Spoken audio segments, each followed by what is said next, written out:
It's hot out there. Well, let's blow them off the line of scrimmage. Hold on, Warren.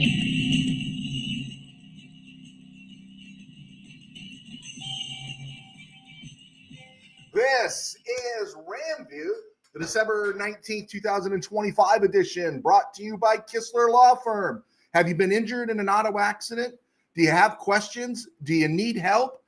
Call Kistler Law at 661-206-6990. That's Kistler Law at 661-206-6990. And click on that QR code, KistlerLawFirm.com. That's one word, KistlerLawFirm.com. Kistler Law, they've been fighting for you since 92. And by Temple City Auto Repair. Having some auto issues? Get yourself some John and Henry at TempleCityAutoRepair.com. And of course, sports ball game. Make game day funner for you and your crew. Play sports ball games today. Play for a hill of beans or just jelly beans. Okay, there's a lot to get into. I want to say hi to everybody. You guys can just load up as we go, and I'll be talking to you in a minute here. But I basically just want to monologue this thing here for a second and then let the chips fall. We'll do our picks. I'm not going to do a whole lot of other stuff. I don't know if it's going to be that long of a show today, but I do want to share just what went through my head after that Ram game last night. And let's just do it, okay? One of the things that really is starting to bug me, one of the things that is tiresome in sports and the culture altogether is this pseudo-intellectual high-roading, the KBM, and those seeking KBM and cultural approval and what they always employ. And it comes across like this. The refs didn't cost the Rams the game last night, right? As if you didn't see everything else or are unable to really sum or tally the things you saw into an appropriate conclusion. Essentially, when they say, you look at what you saw on the field and you look at the calls that are happening and you start putting them together, oh no, I'm an idiot, right? I don't know what I saw, so please tell me. And they'll tell you, essentially, you're an idiot and I'm smart. The game went into overtime 30-30. The Rams were lined up to receive the kick, leading 30-28, when a move reminiscent of Belov, Munich, in the 1972 Olympics was put into action. A decision was made that had never been made before, that would never happen in a Super Bowl, and was clearly wrong, was put into effect. And the score was tied. The Seahawks didn't score again in regulation. And if they didn't score again in regulation, the final would have been 30-28. The call had a direct effect on the game. But to say anything, well, you're an idiot, you're this, you're this, you're this. So this thing first popped up was if a fumble by either team occurs after the 2-minute warning or during a try, the ball may be advanced by any opponent. The player who fumbled the ball is the only player who is permitted to recover and advance the ball. If the recovery or catch is by a teammate of the player who fumbled the ball is dead, and the spot of the next step is the spot of the fumble, or the spot of the recovery if the spot of the recovery is behind the spot of the fumble. And of course, that was pushed back on, and the response was out there, was terrific. Yes, an NFL offense can advance a fumble, but with major restrictions.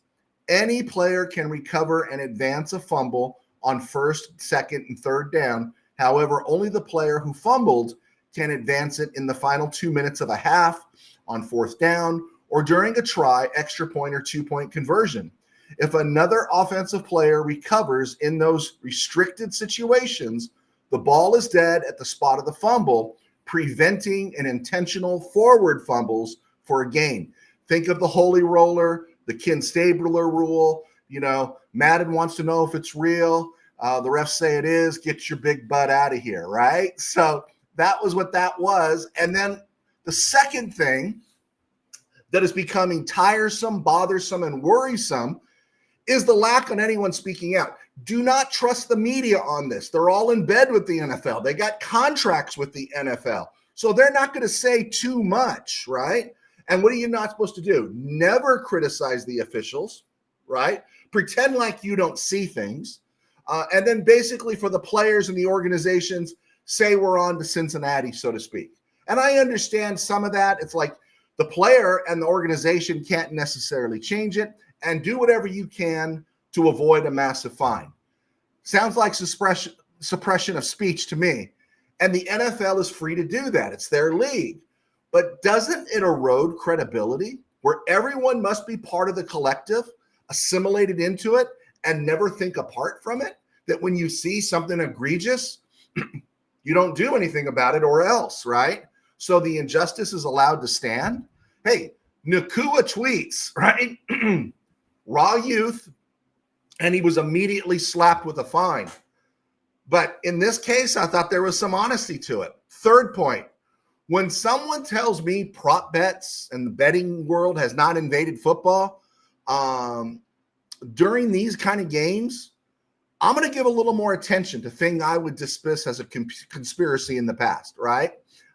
Especially in one sense, after the whistle blew and the teams were lining up for a kickoff. We're just supposed to ignore it. Now, I know the rule on the whistle blow has been changed, right? But the play on the field was ruled incomplete. Was there really enough film to overturn that, right? You know, you can look at it in any angle you want, but was there really enough to overturn that it wasn't an incomplete pass, right? Any conclusion you come to is going to be the conclusion that you want. And they came to the conclusion they wanted and overruled what was on the field. Was there enough evidence to do that? And now you question everything. To me, everything is being questioned, like the egregious ineligible player downfield call on Justin Dedick that cost the Rams 4 points. I'm sure that caused some issues in Vegas, right? You know, we used to mock conspiracy theorists, right?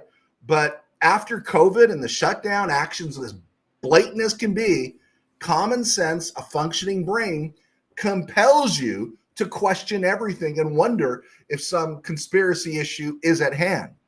I've got no problem thinking that way in some cases, because last night I believe there was more of Vegas than a vagueness in that situation. And then on top of all that, was it a pass? Was it a forward pass? Okay, it was a backward pass. Who recovered it? Charbonnet recovered it. Who technically fumbled it? Darnold. It didn't make sense. It doesn't add up. And so wanted to get that in there. And now there's a lot you can break down. You're not blind. You saw the game. The punt return was a turning point. Was it the whole special teams? Yeah, they missed something. Ethan Evans was way upfield. He's supposed to be the safety back there, right? The final straw. If Ethan Evans had hung back, maybe Rashid Shaheed has to turn that ball in. But you see Evans up by midfield trying to get in on the tackle. McVay got away from the running game. There were several drops. Look at Kenneth Walker's big TD run. Ty Hamilton was in the game. They ran on his side. And apart from the last drive, everything Seattle did was based on a big play. And this was what you knew you had to do. You had to stop the big play. I give Darnold credit. You know, I know Colin Cowherd's ready to announce their engagement together, but the truth is, he is what he is. You ain't winning a Super Bowl in Seattle. Seattle's not winning a Super Bowl with Sam Darnold, right? There we go. We'll get to some. Well, Devontae Adams now will not play again. I wouldn't expect to see Kevin Dotson with his ankle until the first playoff game. I was not aware Derek Hall, the Seattle linebacker, stepped on Dotson. Akilla Witherspoon was inactive. Curious, you know, and I was especially curious when I saw Darian Kendrick enter the game late and play about 5 or 6 snaps. I think it was an OT. So wanted to get that out of the way, set the table. You don't have to agree with me. You don't. It's just there's things you see and there's things you wonder, is that real? Am I really seeing that? And what I struggle with is when someone tells me I'm seeing something I'm not seeing, right? So Bill Thank you. Well, let's see. I'm sorry. Manny, thank you for joining in here. I do appreciate that. Bill, I knew the refs would have their dirty hands in it. It was right. Hey, the Rams handed it, but let's not say the refs didn't play a part, right? That's the part that really bugs me. Revenge comes in the playoff, Manny. Bill, Puka is killing us with this streaming. I don't think so. This guy had the game of his life last night. I was waiting for him to get flagged. He didn't get flagged. And, he's too stupid and young. Young equals stupid because we're all dumb to a level when we're young. He's tweeting that the refs suck, and I agree with him, right? There's an honesty still there. It'll be beaten out of him with fines, but I'm not worried about that right now. Bill, there was no illegal man downfield, -7. Yeah, ridiculous. $5 Steve. Hey, let me tell you something. If anybody keeps it as real as anybody else around here, it's Steve Ramirez. To the point of being pedantic, Steve Ramirez. He picks out all the details, and it makes me feel good that Steve is with us. Rod, let's see. Rod, let's get you in there. Rams could have blown the Seahawks out, but wasn't aggressive enough after that Kobe Turner interception. I think, again, there was a few moments there that they kind of, I'm not arguing that. I'm not arguing that at all. That 2-point conversion Seattle got to tie the game was no good. Play was blown dead. Now, I know they said the NFL got rid of it or they made an adjustment on the inadvertent whistle thing. I've never seen it employed, but it's either one or the other. It's either an incomplete pass or it's a fumble. And if it's a fumble, Darnold has to recover it, right?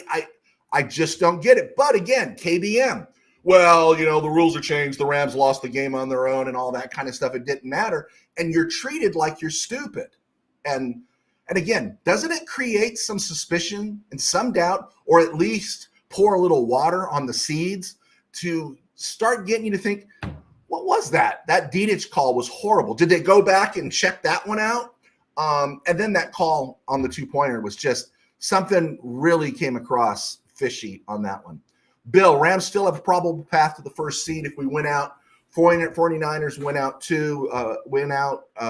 2 out of 3, and the Seahawks lose 1. Oh, everything is possible. I think the Seahawks proved themselves vulnerable. I think the Rams lost some focus last night. Anything is possible, but I'll tell you what's completely removed as far as I'm concerned, fear of the Seahawks. I don't care. You might have to go back up there again. And I think it'll be a different story. I really do. I think they let them get away with one. And again, Rams were crushed by or beaten by Carolina because of big plays.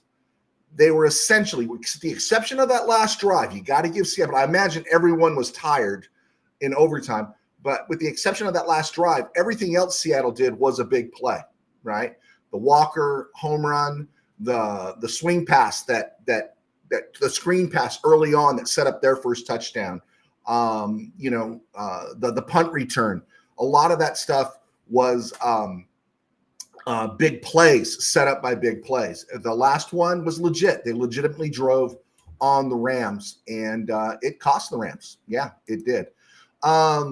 Let's see, Bill, and the media just sweeps it under the rug. That's the issue, right? Now, again, I've experienced it. I think Steve has too. I covered a small college football team that basically said you can only talk about the 2 deep, which is the 2 deep they put on the card when you cover one of their games. If you mention or you write about or you ask about or you seek out, hey, what's going on with so-and-so because he was a starter and now he's not on the 2 deep, they would threaten to pull your credentials. Scott Wolf was a writer out here with USC. He asked too many questions. They'll threaten to pull your credential, right? The millions that are poured into these contracts, you hear the announcers. They kind of kid about it, and they kind of, talk around it, but they see it, and they know what's stupid. But there's something wrong here in the sense that, if you're trying to get people to believe, you're causing them to doubt, right? Jimmy, 553. Thank you, Jimmy, for clicking on. From 7 points to 3 points at the flag and then the 2-point blown whistle. It had an effect. It absolutely did. Poor special team coaching, which we haven't been enamored with it, but we haven't been talking about it. The Mevis kick miss didn't bother me. But yeah, that punt return was brutal. You look at it, did you see how high Ethan Evans came up? Ethan Evans was running up there like he was going to be the first guy to make a tackle. He's practically at midfield when he should have been hanging back as the last man, the safety, the guy that slows them down for everyone else to catch up. So yeah, we really whiffed on that one. That changed everything. Bill, this means when the ref blows the whistle and the ball near a player, all hell is going to break loose. Again, see, this is the fraudulent nature of it all. What do you mean it was a late hit, right? How do you, I mean, I'm being cute here, but was there a whistle? I thought we were supposed to keep playing because the whistle doesn't matter. He looked like he was going to get up. I didn't hear a whistle, right? Something about it all just stinks to high heaven. I agree. Let's see here. Pony Express. The defense was in their nickel or dime package on that Kenneth Walker touchdown. Yeah, Ty Hamilton was in there, and Tank Davis was in there. Tank's played really well, but I was looking to see who was in there, and Hamilton got handled. And that was was that a third and inches before they had just gotten the first down, and then the Rams were probably caught in a rotation. And Fisk didn't play a lot last night because of the ankle. So there we go. Let's see. Slim Hansen out in Iowa. Hope you're warm. Tough loss. 2 conversion was likely the right call in my honest opinion as a Ram fan. The rule book has a lot of loopholes on that play. Refs messed up about every game, so we got to move on. Agree with moving on, and I think that's what the players and the coaches need to say at this point. But again, okay, let's say it wasn't a backwards pass. It was incomplete, game over. If it is a backwards pass, doesn't Darnold have to recover it? And let's just say the new rule, the whistle doesn't count anymore. And let's just say you're lining up to kick the ball off to the right. Did anyone see the 1972 Olympic Games between I was 8 years old, Russians, the Soviet Union, and the USA, and how they literally jobbed the USA out of an Olympic medal? Yeah, there we go. Did that Seattle player who kicked Dotson in the ankle get suspended today? Yeah, Derek Hall is suspended. Paul, very disappointed with the loss last night. Good grief. The disappointment is that I think the Rams were clearly the better team. Is that true? Were the Rams the better team? I think they were the better team.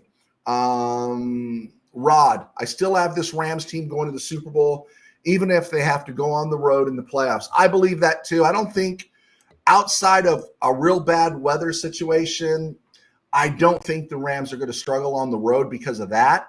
But Soldier Field, tough place, right? It's a tough place. Lambeau, if they have to go there, we have not won in Lambeau, I don't think in the McVay era. So yeah, it will be an issue. But when have the Rams ever done anything easy? Remember how devastating everything was at the end of 2021 when the Rams lost, I think it was the season finale against the 49ers. Remember how devastating that was? Remember what that was like? It was just awful, right? And then we got the 49ers back again, and we know what happened from there. Slim Hansen, Iowa. In my honest opinion, Rams will have some spark from that game here on. It's just been a weird season. I think so too. To me, yeah, that's the kind of game I'm not going to – these are alphas. I don't think they're going to climb into themselves. I think they're going to purge outward and hurt people that are in front of them. I really do. And forget everything else, right? Stafford, right?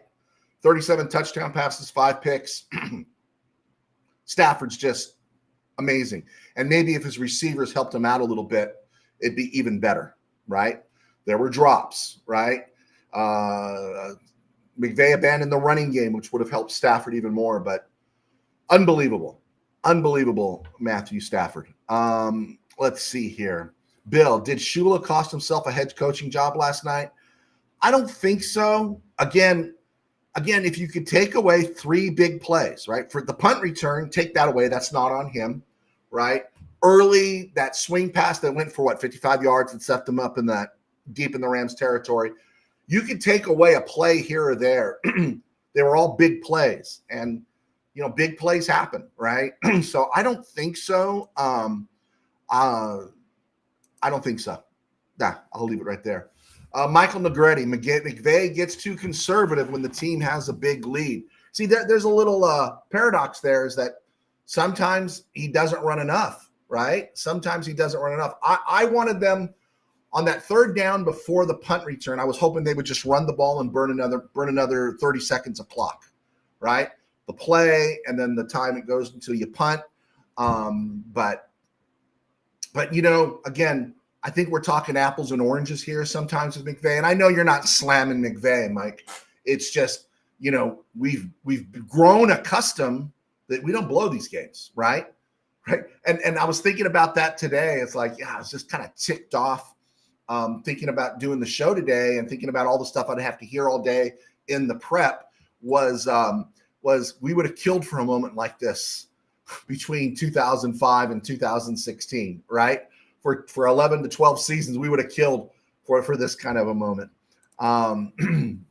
Slim, Rams got easy schedule from here on. Seahawks have the Niners and Panthers going down to the last day. Yeah, they have to keep playing. Everybody has to keep playing because you're not going to get that week 18 off. Now, the good news is the Rams know they need to win out. Okay, take care of business, win your last two games. There's not going to be a letdown there. That's good news. I don't think the Falcons are a pushover 100%, but we know we should take care of them. You keep focused, you beat them, and then you beat the Cardinals. But you look at the 49ers, Colts, Bears, Seahawks, right? I'm forgetting who the Seahawks get next week or, in 11 days or 10 days, but they do have to finish with Frisco. So there's all sorts of openings here. And everyone's going to have their pedal on the metal, right? So, all right, let's see.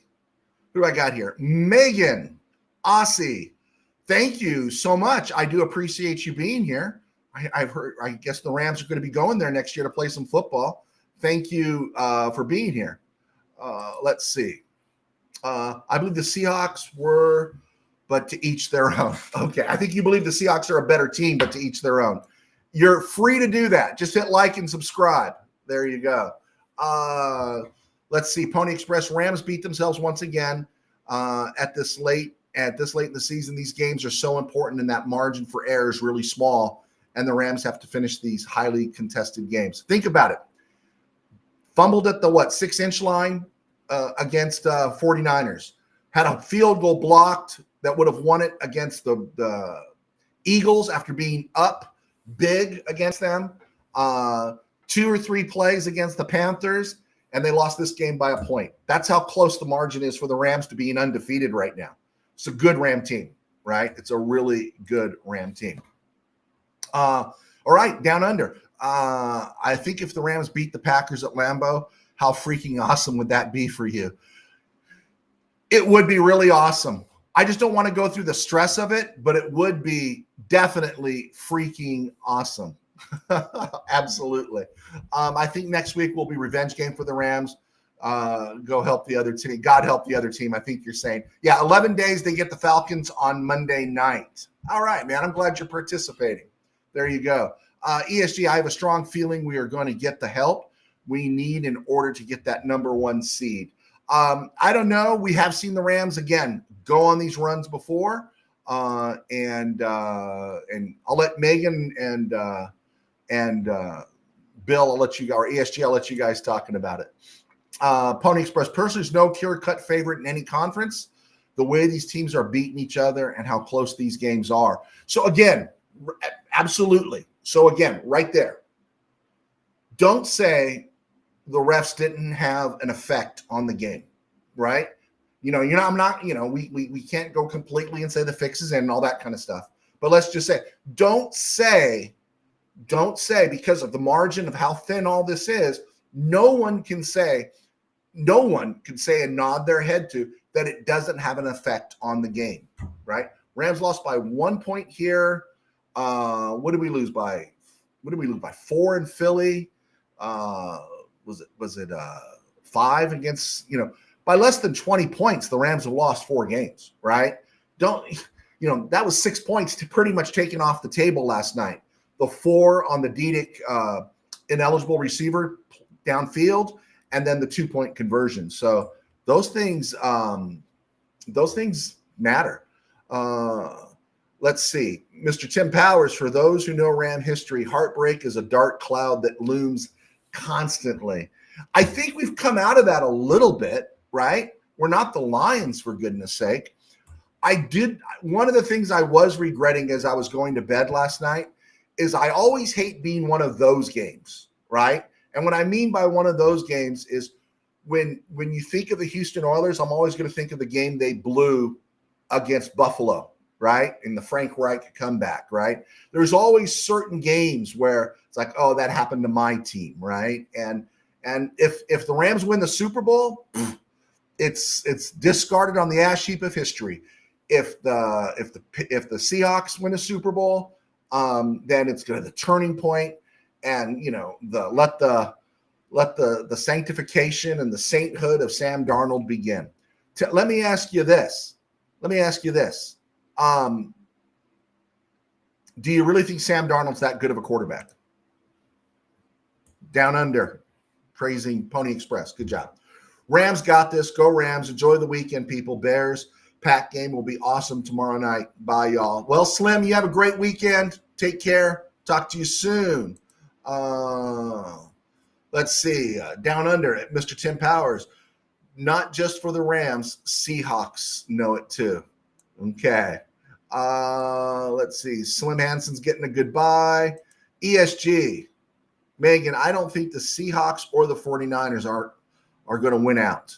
I think the 49ers got a tougher road. I really do. They got to play Indy, the Bears, and the Seahawks. Rod, also, if you think about it, say we win last night and play the Seahawks again in the playoffs, it would be hard to beat a team 3 times in a row. Good point. 3 times in a row would be difficult. Hey, let me push a couple things here, guys. Just remind you real quick, Kistler Law, get the compensation you deserve. Also, sports ball games make game day funner for you and your crew. Play sports ball. And, of course, be sure to check out Game Day in the Ram Cave. It's my book about the Rams and Packers playing in the NFC Championship game. Came out a year ago. If you know what it's like to try to get together with your friends that like football and to be surrounded with people who don't appreciate football, you might want to check that book out. Available on Amazon.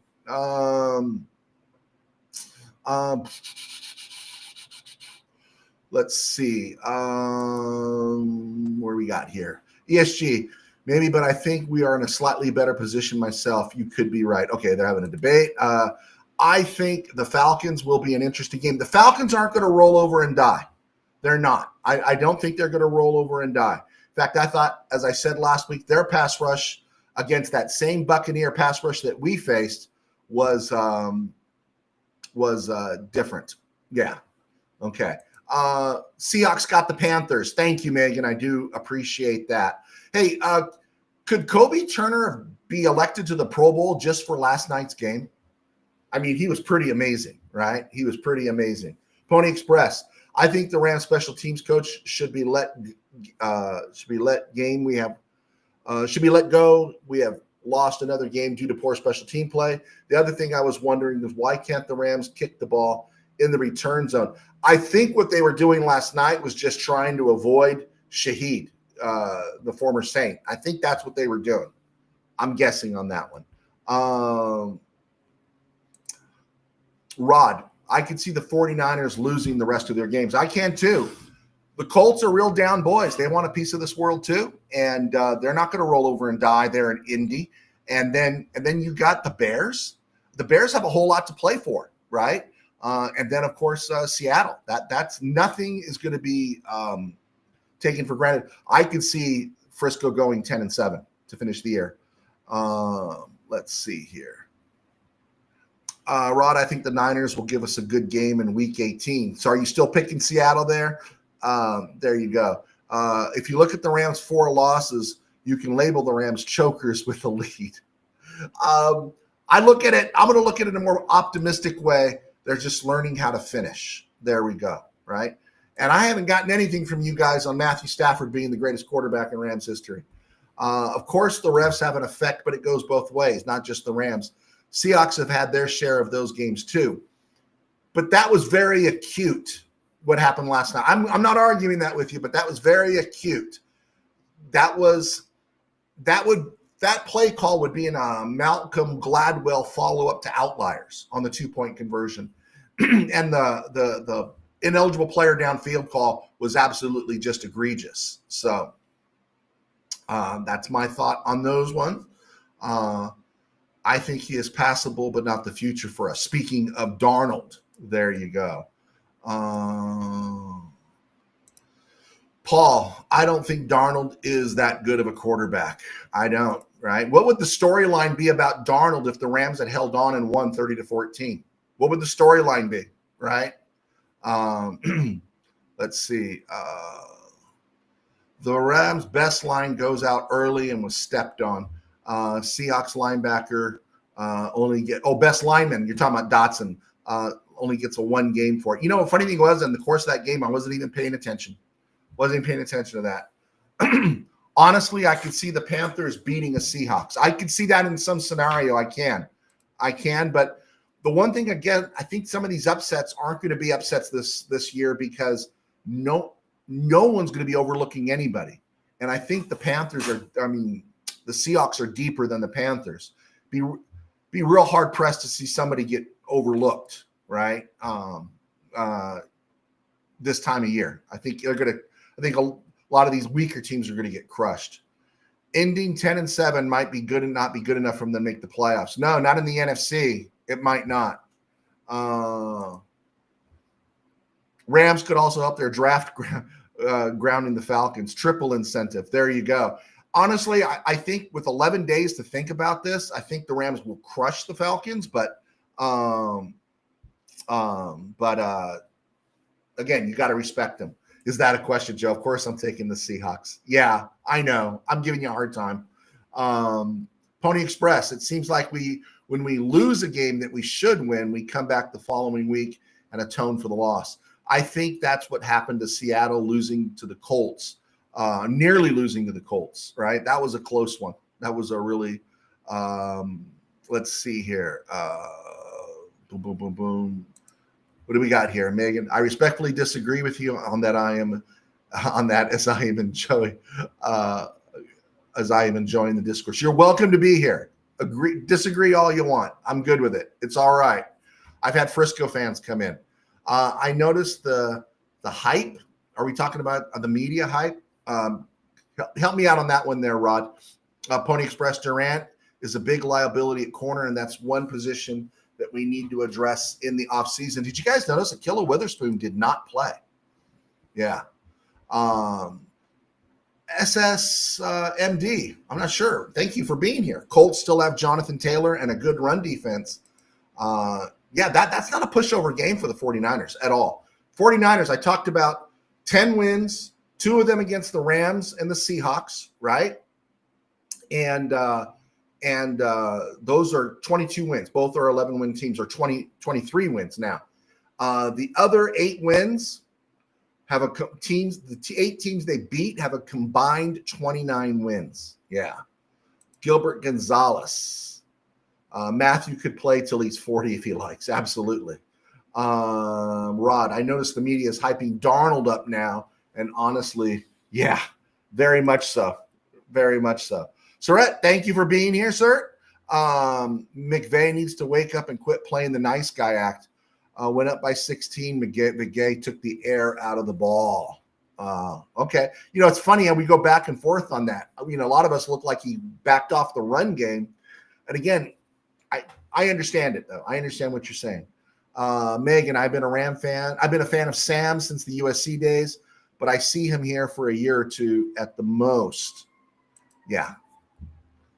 He came out too early. He needed to stay another year, and then he would have avoided the Jets. Tim Powers, Rams seem to be going to Ferguson a tad more.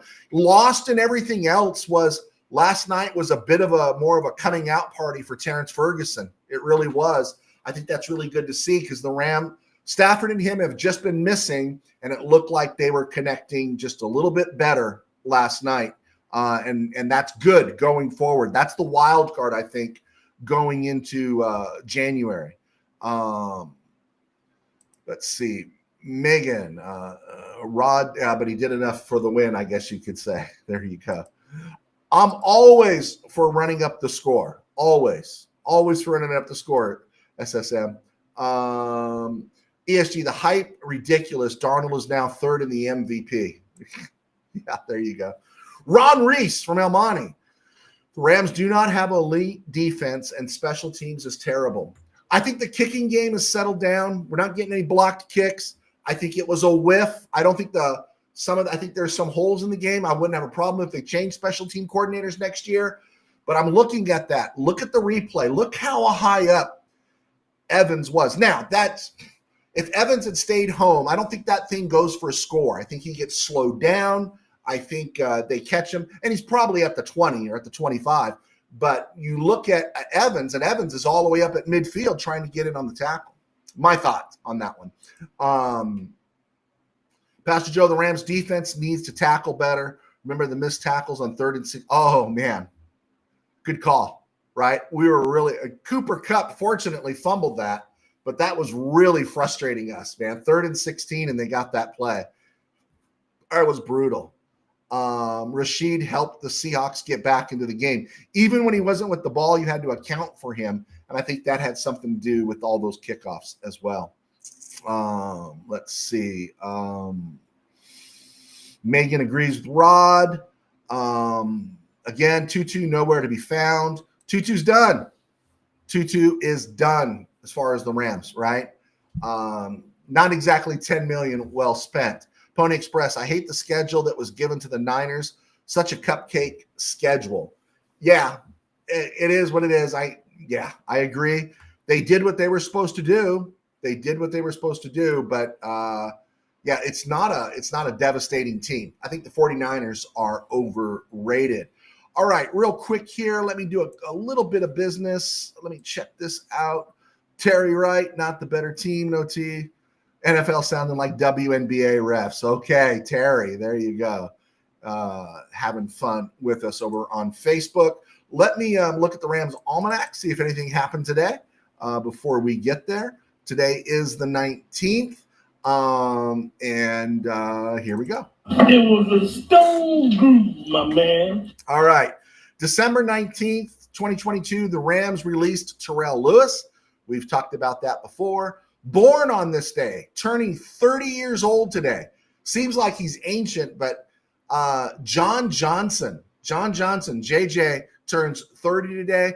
Had a not exactly super long career, but an effective career with the Rams. I was really sorry that he was with us 2017 through 2000, didn't get a chance to play in Super Bowl 56. And today is the day.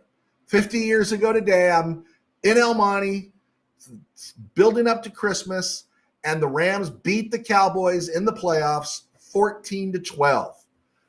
Great day for Rams. The defense was out of sight. That was a game. If you watch that game on YouTube, and it shows on YouTube the player introductions when the Rams defense was introduced. They came in just fierce looking and just so focused. They held the Cowboys to 10 points, but they kept either partially blocking or harassing Rams punter Rusty Jackson. And after the Rams made a stop and were up 14-10 in the final minutes there, instead of giving him a shot to punt, give all credit. It might have been the greatest call of Chuck Knox's run with the Rams.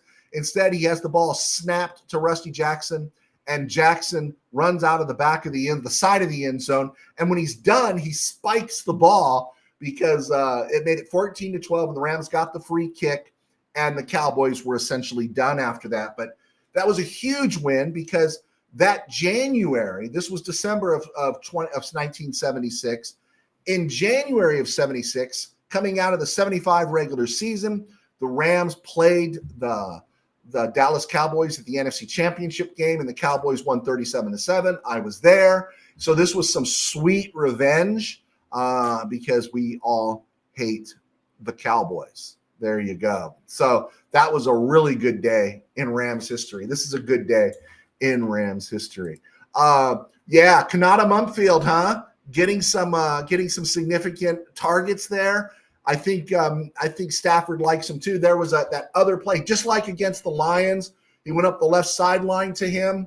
He trusts him. And so I think that's only going to get better. And also Mumfield was the one that made the catch on Nick Emanawari when he went out with the concussion. And let's not sell Xavier Smith short, right? Let's not sell him short. I don't know if these guys are going to ever be number two, high-end number two receivers, but they are competent receivers. And that's why it's really good they're on that Rams roster. There we go. Let's see here. You guys just loading up the questions here. Let's see. Sir, McVay sits on leads. Special teams are ASS. The front seven needs to wake up along with Chris Shula. Yeah, again, there were just moments, right? I'm not going to argue with you, but there were moments that it's like, what happened, right?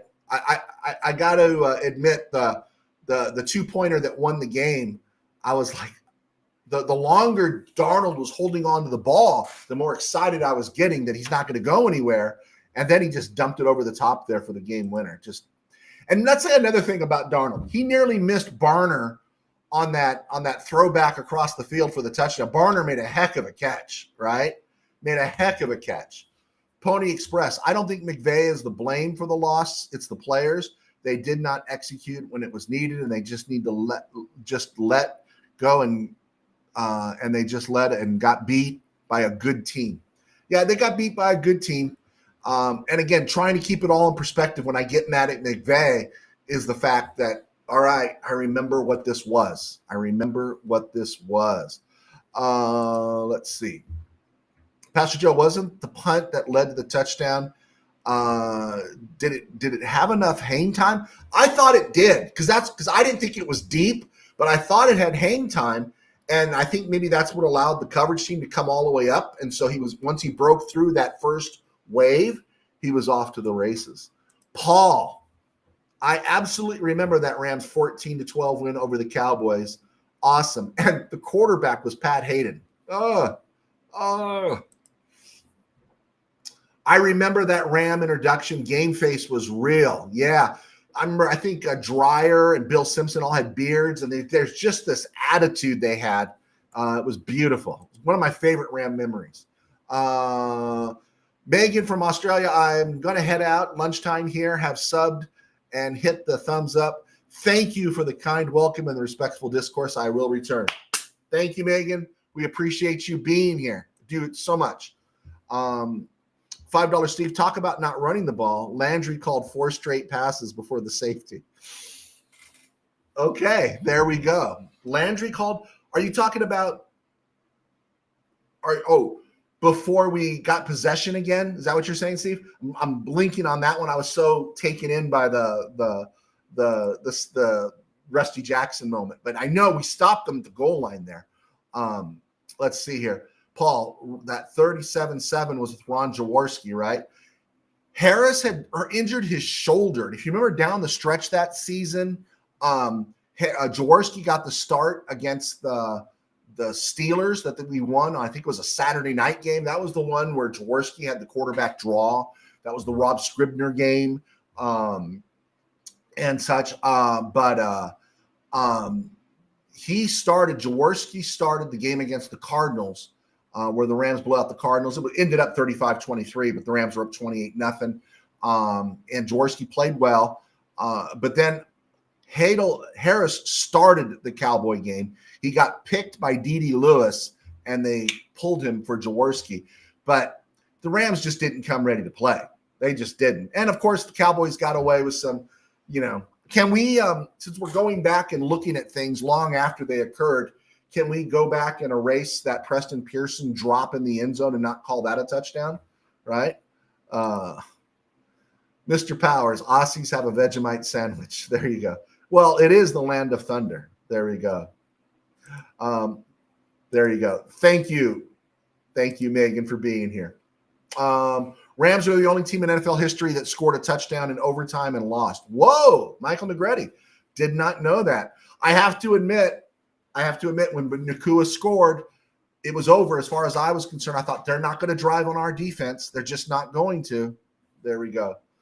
Steeler fan Rob, just checking in to make sure no one is traumatized about last night because I care. Steeler fan Rob, of course, is among the Seahawk type of people because he's a Steeler fan who suddenly, with enough payola, they made sure Isaiah Likely's touchdown a couple weeks ago was ruled a non-catch in Baltimore. So he likes to live like Seattle. There we go. Megan, I'm warning you, stay away from Steeler fan Rob. He's trouble. You don't want to hang around that guy. You don't. TCI, LI4YG, I'm still recovering from the game. Hey, man, we're on to Cincinnati. Team get focused on the Falcons. Let us whine about the refs. And hopefully, someone holds the NFL to task because, again, there was more of Vegas than vague about that call last night. Tell me about it, right? Didn't it just seem more of Vegas than a vague? Just first, it didn't look like there was enough to overturn anything. You could say it, but it didn't look like it to me. And again, you see what you want to see. But if you do make it a backwards pass, how do you account for someone other than Darnold recovering it? Don't understand.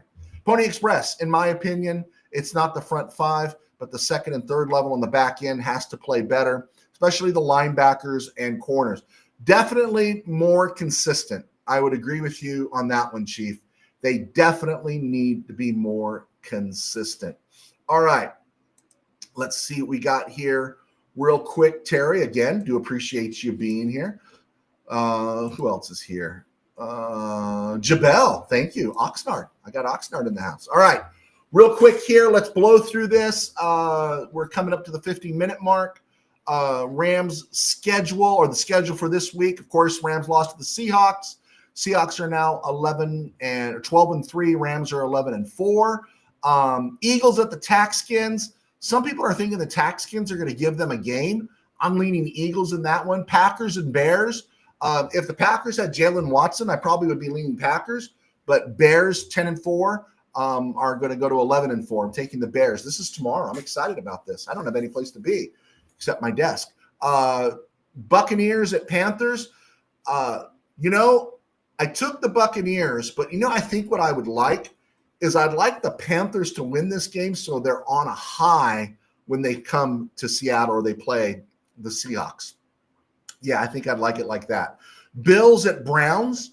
I'm going to go Bills. Bills are catching fire late. Bengals at Dolphins. I am going to go with the Dolphins because I think the Dolphins, I think they're mostly dead. Now, they're all dead when it comes to the playoffs, but they're only mostly dead here in terms of integrity and wanting to play. I think the Bengals are cooked. I think they're just cooked, and I think Zach Taylor is done. Jets at Saints. I'm going to go with the Saints and Tyler Shugg here. I'm going to go with the Vikings over the Giants. I'm taking the Titans over the Chiefs. Falcons over the Cardinals. But we are rooting for the Cardinals in this one. And Jaguars at the Broncos. We're going with the Broncos. Lions at Steelers. Steeler fan Rob will be real quiet this weekend when the Lions crush them. And he'll come out and say, I said the Lions are going to beat the Steelers. Raiders and Texans. You're going Texans. The Raiders. I don't even know if the Raiders and Bengals played, if anything would happen, right? I just don't know if anything would happen. It would be electric football without the power cord. Sunday night game, Patriots at Ravens. That should be a good game. Patriots still have something serious to play for. Ravens definitely have a whole lot to play for, especially if they can get a victory. And improve to 8-7, and then really make that game the following week against the Steelers matter. And then you got 49ers at Colts. Do not write off the Colts, not at all. All right, cool. Let's see here. Sorry about this, guys. On to Atlanta. There you go. Absolutely, Steve. On to Atlanta. Manny. Thanks for coming on, Manny. I can't remember. Is this the first time that McVay actually kind of criticized the refs? He always puts it on himself. He was hot. You could see he was hot, right? And you're right. Most bizarre call I have ever seen. Again, to me, that's not conclusive. It's inconclusive. You got to go with the ruling on the field. It reeks of Vegas, more of vagueness, right? That I just don't trust him at all. Alabama, Oklahoma is about to go off. Yeah, we got to get out of here. Thank you for reminding me of that. Pony Express, my memorable moment of Rams versus Cowboys was Wattie's catch over the middle to beat the Cowboys. 1979, Ferragamo. That was the end. See, that was another blessed moment because how did Roger Staubach finish his career? Roger Staubach finished his career on his butt at Irving Stadium there as Bud Carson employed 7 defensive backs down the stretch. Another beautiful win for the Rams, right? You know, we think about how the Cowboys broke our hearts, but in 76 and in 79, we really crushed them. That's how Roger Staubach's career ended. Great moment. Great moment. I love that. Next week, Raiders versus Giants for number 1 pick. I think the Raiders are going to bring back David Humm, or did he pass away? Mike Ray. They're going to make sure they lose that game. Giants might bring back Tommy DeVito, right? We got to make sure we lose that game. Hey, what do you think about the speculation that if the Giants have the number 1 pick, they would take Fernando Mendoza and then put Jackson Dart on the market? And what would you give for Jackson Dart? I think we like Jackson Dart. I think there's a bit of a misconnect with him. He's got that. Remember how McMahon was a little bit like that, very aggressive and all that thing early in his career. I don't like that part about Dart. Dart's a first-round quarterback. Steelers missed on him, but a lot of teams missed on him. What would you think about? Would you look at Jackson Dart now if you had a shot at him? Because I would take Fernando Mendoza if I'm the Giants. I would take him. They're going to pull out Darryl LaMonica. There you go. I got to post that. Gilbert Gonzalez says the Raiders will play Darryl LaMonica. Pony Express. If you want to harp on the officials, how about that 4th down play with Kyron Williams where they used the virtual measurement to take the first down away from the Rams? I thought it was close. But I'm going to give a fair one here. I thought the holding call on Abe Lucas on Josiah Stewart was a bit weak. I thought the holding call on Alaric Jackson was terrible. I heard this, they're talking about, someone said, hey man, review allows us, you just see so much more now with review. And so what's that deal? So if you got review, then you're going to review it and you're going to look and you're going to say you suck. So we could have review. This is the KBM talking, but we can't talk about what we see, only what you tell us we can see. Right. If you're going to have review, the refs have to come under scrutiny. Someone has to call them out. Right. The coaches should form a union and have one guy go out there and say, hi, I'm speaking on behalf of the Bengals today. Hi, I'm speaking on behalf of the Raiders. And this is where you screwed us, right? And mention where they screwed us. To keep it all in-house, I don't like it. I don't like it at all. In 1979, Ron Smith catches a Hail Mary before half. Ron Smith, the lost hero in Ram history, catches that one in the right down there at the corner of the end zone. And then he catches McCutcheon's pass a few weeks later in Super Bowl 14, right? Yeah, that was a huge one there in 79. That was a huge one. And let's hear about it for Vince Ferragamo, huh? Vince Ferragamo. I liked Ferragamo when he was at Nebraska. I was really happy when the Rams drafted him. And then I just saw him making throws that were, as a Ram fan, I didn't know any better. These were aggressive throws he was making. And I thought, God, that guy's too stupid, I'm used to the safe stuff of Pat Hayden. And you didn't realize that, well, you realize it later, is that false hope the Rams had for 3 or 4 years there where they thought Hayden was the one to get him over the top. But it was the aggressive nature of Ferragamo that really brought that about. And so Ferragamo, 79, that 80 season was awesome, 30 touchdown passes. They let him walk. And then when he came back in 82 after flaming out in Montreal, he had the Rams weren't playing good. But he had that 500-yard game, 509 yards, I think it was, against the Bears. He was flinging the ball around. But I thought the Ferragamo we saw in 83 was less confident. And I understand that was a different offense. You had Eric Dickerson and everything, but I thought he was winding down. And then there was the injury in 84. So $5, Steve. A third for Dart. No more. Yeah, a third's great. Yeah, I'll give up a third. I think the whole world would give up a third, right? Pony Express. I like Mendoza. I think he'll be a good quarterback. I'd give up 2 number ones and a number 1 in the future for Mendoza right now. I really would. If he can get his character coming to the Rams. Here's the hard part, though. Did Matthew Stafford give you any indication that physically he needs to retire? None, right? If that dude's mind is right, he finished this year strong.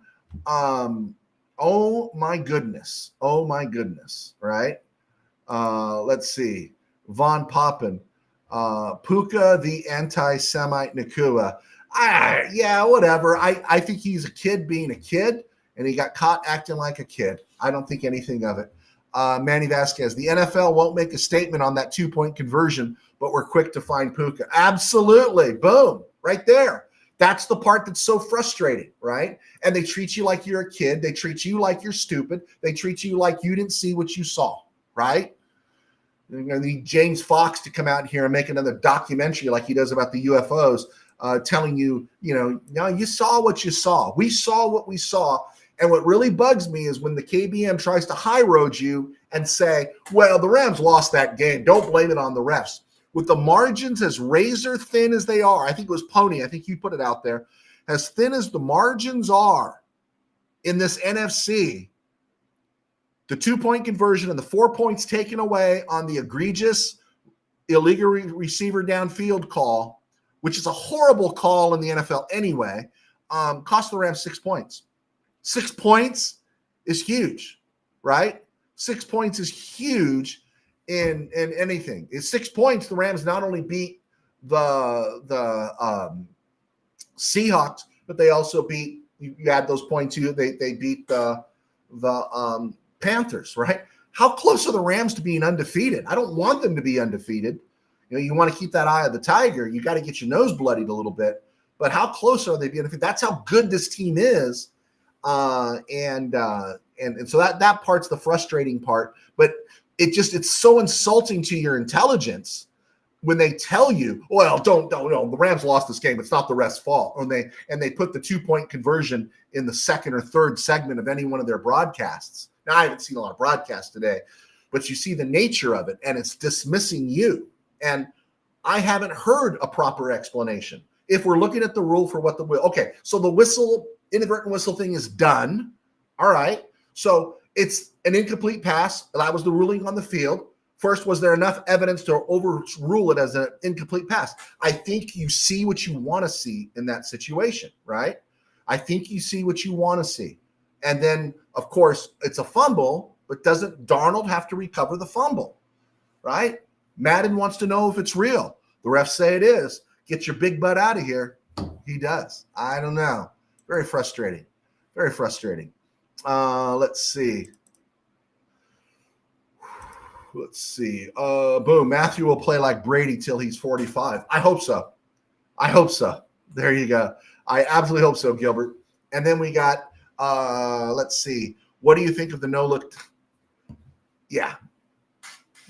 At a certain point, he throws no look and we just roll our eyes. There's just throws this guy's making, and Kurt Warner. I love Kurt Warner, but man, there's just throws that Stafford makes that and I know this is heresy, that even I haven't seen Brady make those throws. I haven't, right? I haven't seen Brady make those throws. Manning, none of the Mannings ever made a throw like that, like some of those throws we're seeing Stafford make this year. I'm registering them in my head where there's Marino made some throws, but even I never consistently week after week, you're looking at the throws that Stafford is making, and it's that beautiful convergence of physical talent and mental acuity, right? Usually by the time you get it right up here, it's lost down here, right? We know this about everything in life. I wish I knew then what I know now, but I know it now and I can't do it anymore. I thought I was a pretty good basketball player. I would have been a much better basketball player if I knew what I know now back then, right? But Stafford has hit this weird place, this weird zone to where that arm, that body has all stayed together long enough. So how fast he processes things, it's just unbelievable. It's just unbelievable. Gilbert Gonzalez, I thought you could not have a forward lateral. It's a forward fumble, I guess. Forward fumble, but it shouldn't have been brought back. Again, go recheck the history of Belov, Munich, in the 1972 Olympics and the gold medal basketball game between the Soviets and the Americans. That's what it felt like last night. You know, if they had maybe done it right there at that moment, but they didn't. It was brutal. Yeah, the holy roller they got rid of. All right, last one, because I'm going to have to get you guys going. We got to go watch football. If Stafford keeps playing, that offensive line has to protect him, and I think we're good. We draft good linemen to protect him. Also, I think another center, Shelton, is not the answer long-term. Bingo, bingo, and bingo. If Stafford plays, if he's still upright, still flinging, by the time we get to February the 10th, February the 9th, that's after the Super Bowl parade, and he says, man, I'm coming back, right? And he's still upright, he's still healthy, then you know what you do? You use those draft picks, right? You use those 2 first rounds. Maybe you get another receiver. Maybe you trade back a little bit, get some more draft capital in the top 100, and you get another lineman, right? And I think it's interior linemen that we need. We need those interior linemen. And you're right, Shelton's not the long-term answer. And then what you can also do in that top 100 is you can get another corner. And again, Kobe Durant is in his walk year. This was his 4th year, right? So 22, 23, 24, 25. Yeah, he's in his walk year. Darian Kendrick's not going to be a long-term guy. Darius Williams technically has 1 more year under contract, but there's not much guaranteed money. Akilla Witherspoon, we know his situation. It's always hit and miss every year. The only one I think you're going to see come back for sure probably is Forbes. So yeah, draft another corner. You need to draft another corner, another interior lineman, hopefully a center. I'm right there with you. I guess the conversion fumble was allowed because of 6 minutes left.